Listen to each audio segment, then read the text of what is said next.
while now. And hey, Daniel, I want to ask you a few questions because you are one of my stories that I talk about all the time. So what I want to go back for, if you can go right back previous to before we ever met, why did you decide to go and get a coach?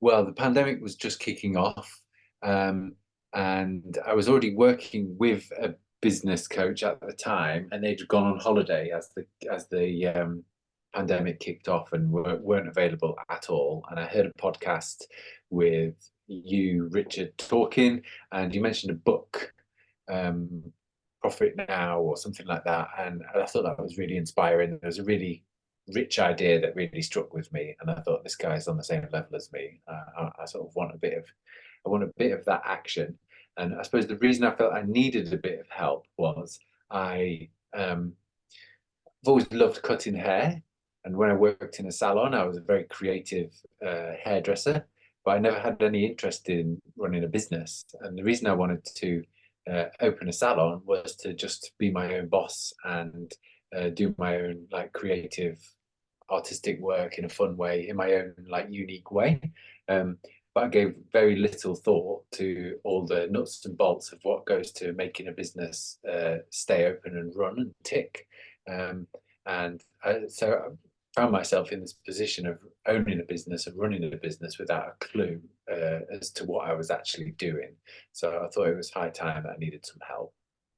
Yeah, cool. And I remember a conversation way back when we have a statement where we try and make people 30% more money in a year.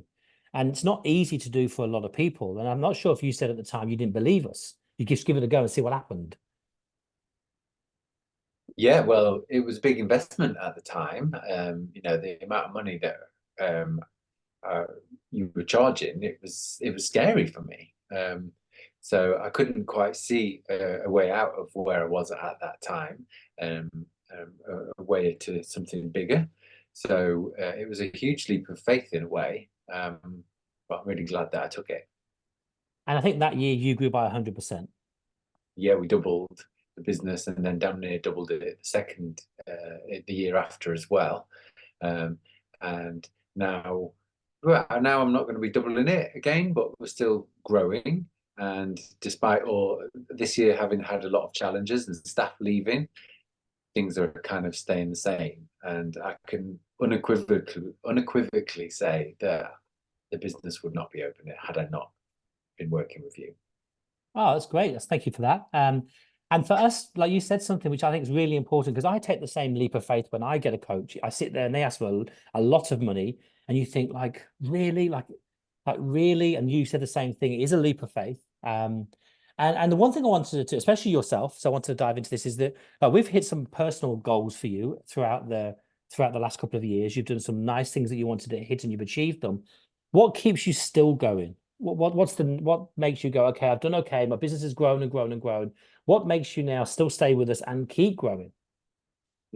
So really, I mean, because I've been with you for 3+ years now, Mm. probably, and I've learned a lot, and I've learned enough to run the business.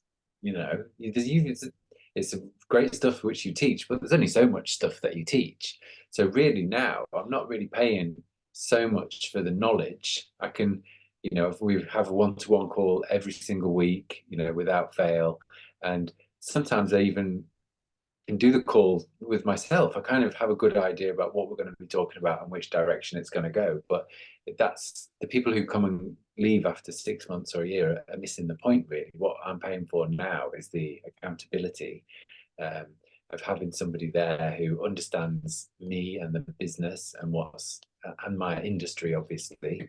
But yeah, it keeps me accountable and we'll check in and make sure I'm doing what I'm supposed to be doing, or just reflect back what I'm saying. And the same if when you go and see a counselor or whatever, it's actually only when you start saying it out loud that you actually realize what needs to be done. It is. And what do you think? Because I get into trouble all the time with this. What do you think about the self-employed model? Yeah, personally, because you're not self-employed, of course. Like okay, let's give it generalized, as in not your personal. I believe it can't last. I believe hairdressing is bigger than a self-employed model in the UK forever. I think we're better than that. That's just my opinion. I like training people, so that's my thought. What's yours? Yeah, well, I used to work as an artist. I studied as an artist, and I've done a lot of research into the trade union movements and like workers' rights and those things being established. And like, the Peterloo massacre, like hundreds of people died, like trying to get those rights that you get that people enjoy as an employed person now. And so I cannot get my head around the fact that people want to give up those rights, because as business owners, we all know how shit it is, excuse my language, of running a business, the unknowns of it all, and like having to deal with all the stress and not getting paid holidays and all that sort of stuff. And we business owners like break our backs so that we can provide stability for our team members. So it seems crazy to me that, and short-sighted, that stylists are giving up those things. Yes, they might earn a bit more money, but in the short term, but they've got to do a lot more work for that, and they don't have the security of yeah, paid holiday and the taxes taken care of, and all that sort of thing. Yeah, I went to dinner last night with a couple of people, a couple of relatives of my friend, and they love going to work and just coming home. That's what they love. They would never survive in the world. They're not meant to be entrepreneurs. They're meant to just do the work and come home. They love that. And I think the hairdressing is made up of people that are entrepreneurs that become salon owners. And they're the ones that like to do a little bit, keep it nice and small. They just want more control and be self-employed. But I think there's a lot of people out there that like do just want to have security and a good job and get paid well. That's what I think. I mean, I might be wrong, but that's my feeling. Yeah, and I grew up in within a big company where you had that um, security, lots of new clients come in, and oh, what was I going to say? Yeah, big company, security, and oh God, give me a minute. Oh, it's gone. Sorry. Oh, I was going to press pause until you come back with the miracle answer. What was I going to say? Yeah, what was the question again? The question was self-employed people. The question was, do you think that, like with hairdressers, I think not everybody wants to be self-employed. I think some people do want a job. Yeah, exactly. So I grew up within like a big hairdressing company where you had the security of like loads of new clients come in and a high standard of training. That Mm. every client could come in and they knew that they would get a good haircut from anybody, despite it being different with different tastes or whatever. And that's something I've always strived to create in my business. Is a high level and a level of consistency, which I think is, you've taught me and has stood us in really good stead.